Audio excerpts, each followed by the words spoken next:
Joël Allais, on se retrouve chez vous au haras du Rib. 6 jours du prix de Cornulier. On vient de voir travailler Hirondelle du Rib, puis Una du Rib en vue de la grande course de dimanche. Est-ce que vous pouvez nous dire tout d'abord comment se sont passés les deux exercices de vos deux juments?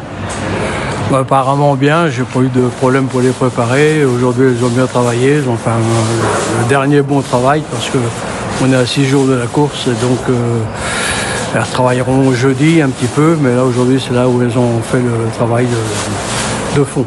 Est-ce que vous pensez que les deux juments seront à leur meilleur niveau pour la course de dimanche? C'est toujours difficile à dire pour un entraîneur parce qu'au travail elles vont bien. Je pense que oui, effectivement, elles sont prêtes. Je pense qu'elles sont prêtes. Bon, toute la difficulté d'un entraîneur, c'est de savoir est-ce que j'en ai fait suffisamment ou est-ce que j'en ai pas fait un peu trop.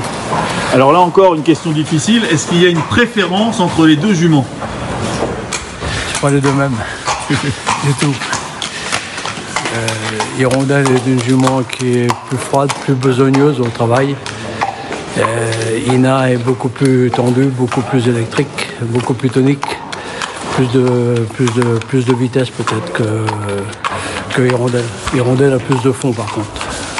À titre personnel, Joël, quand on a déjà gagné 8 prix de Cornulier et qu'on en prépare un 9e, est-ce que l'excitation est toujours la même?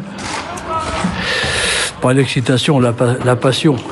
La passion est toujours la même, effectivement, avec la même envie de gagner cette belle course, toujours, bien sûr. Oui, effectivement, c'est une grande passion qui m'a toujours accompagné depuis des années. Pour l'instant, ça ne me lâche pas.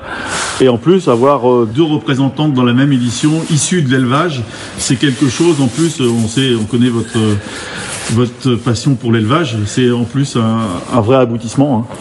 Ah, c'est un grand plaisir d'avoir élevé deux jumeaux comme ça. Les mères étaient bonnes, les deux. La mère de Hirondelle, Anémone, est une jument qui avait claqué.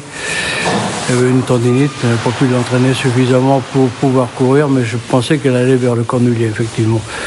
Et puis, Tina, la mère de Ina, était une jument de grande classe. Elle a gagné groupe.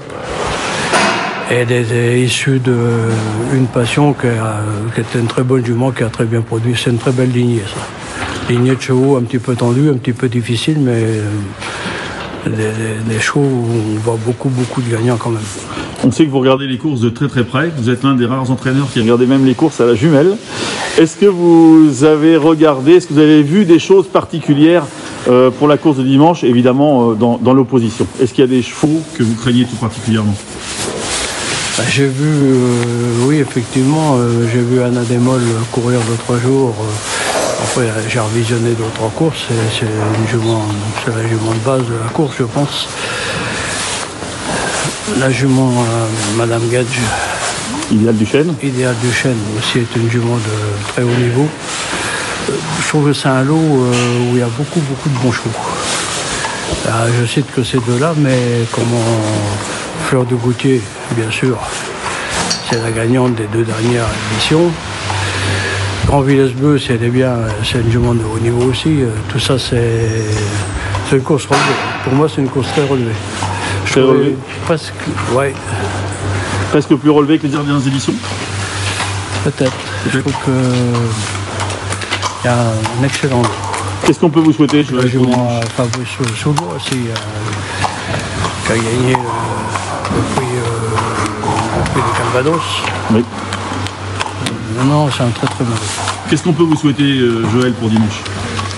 Que les deux juments fassent leur valeur, c'est ça? Voilà, que le parcours soit limpide, que la course se déroule bien et que le meilleur gagne. D'accord. On sera bien dimanche. Merci beaucoup, Joël. Merci de votre accueil.